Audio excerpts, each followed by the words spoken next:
Everybody has dreams. Nobody knows but you. You can't get advice on what you should do with your life. Nobody knows what you are. Even sometimes you don't really even know what you are. You got to take your shot.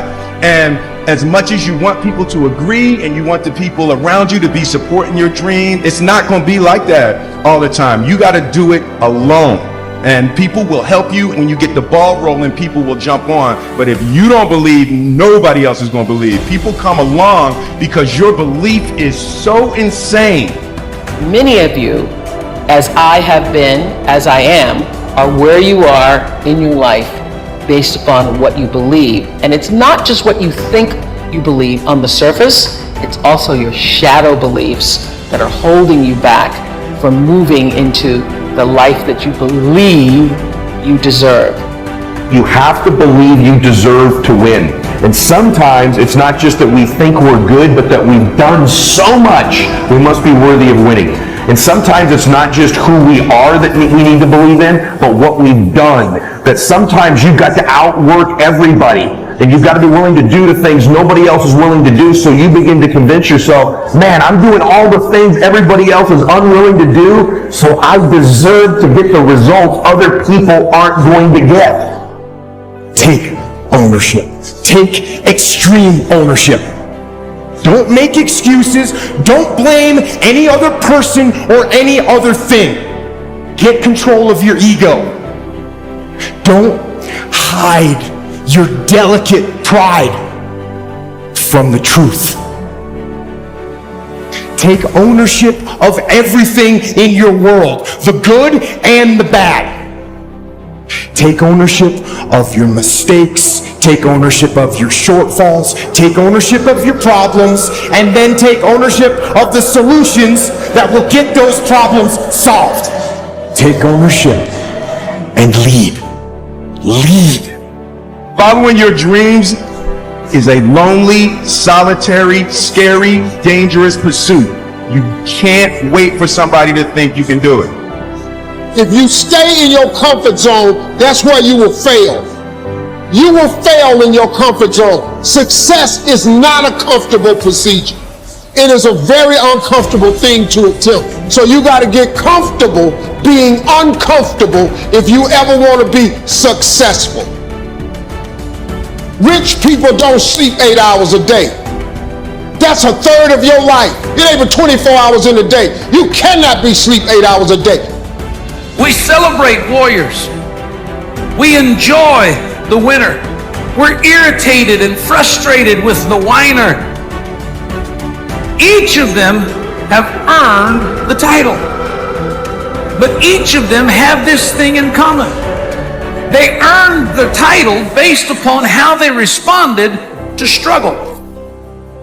How can we crown someone a champion unless we've seen them struggle and overcome to be a winner? How would we know the valor and courage of a warrior unless he's endured the adversity of the battle? How do you know what the wimp is until you see them put their faith in fear and ignore a problem hoping somebody else is going to solve it? In this life, there is going to be struggle, and when they come, what will you do? What role will you play? Will you engage like the warrior? Will you complain like the whiner? Will you ignore it like the wimp? Or will you be what God created you to be, which is the winner? Do you believe that you're capable of change? Do you believe that good things happen when you go through a process of learning and taking steps? Do you believe that you can actually get out of your patterns? What stands between us and where we want to go? It's always the story we tell ourselves on why we can't achieve that.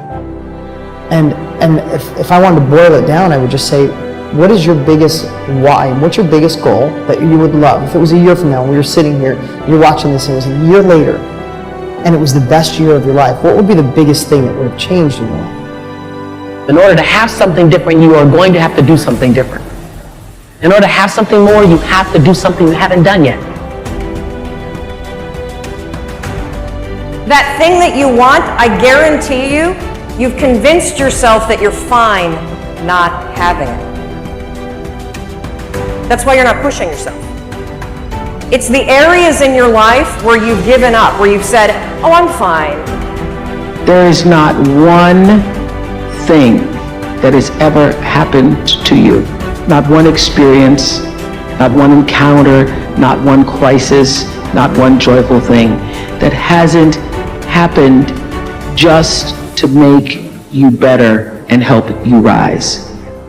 Be excited about your destiny so that you can endure the process that brings you into promise. Because there is a process before promise. And if you don't have at least a vision of the promise, the process will discourage you. There's a voice in you that has said, I can do this. I know others have failed. You have to lose your fear of failure. Failure is a part of the process. People who never fail, never try. You have to fail. You got to get it wrong to get it right. You learn nothing from winning. You only learn from your failures. I hate plan B. Every thought that you put into plan B, you're taking away now that thought and that energy from plan A. My number one competition is me. It's always you versus you. You got to be the one to get up every morning, be disciplined, put in the consistent daily hard work, because that gains success. No coach, no trainer, no mentor, no boss can do it. You versus you. Sit on your bed one day and ask yourself, what remarkably stupid things am I doing on a regular basis to absolutely screw up my life? What would happen if you consulted yourself about the best possible outcome for you? I just beat me. This ain't about nobody else. I don't give a fuck about nobody else. I just beat me. I'm in a battle with the only person that I really want to fucking beat, and that's me. If I can continue to outdo me from the day before, then I'm ahead. Don't go around telling people what your story is. Everybody has a story. It doesn't matter about what happens to you. What matters is, what are you going to do about it? One of the things limiting you from your income, your impact, a world-class life. You care too much about what people think about you. It is a neurobiological wiring. It served us thousands of years ago. We wanted to fit into the crowd because if we left the crowd or our social network, we would die of starvation or we would be eaten by saber-toothed tigers. Now we're in the modern age and we are frightened. We are terrified. Our amygdala goes crazy. Cortisol, the fear hormone, starts to pulse through our system if we leave the crowd. Everyone has an opinion. Why let the opinions of other people deny you from a life that will make history? It's very important that you engage in an ongoing process to develop you. Spend more time on yourself than what you've been spending. No matter what's going on in your life is not permanent. Everything is going to change. So there's two things you can do with change. You can react to it or you can participate in it. If you don't want to make waves, be mediocre. Be normal and fit in. It is far easier not to be successful.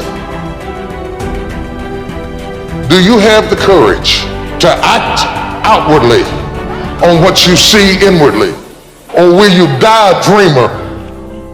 Will you die on the verge and on the edge and in the land of coulda, woulda, and shoulda?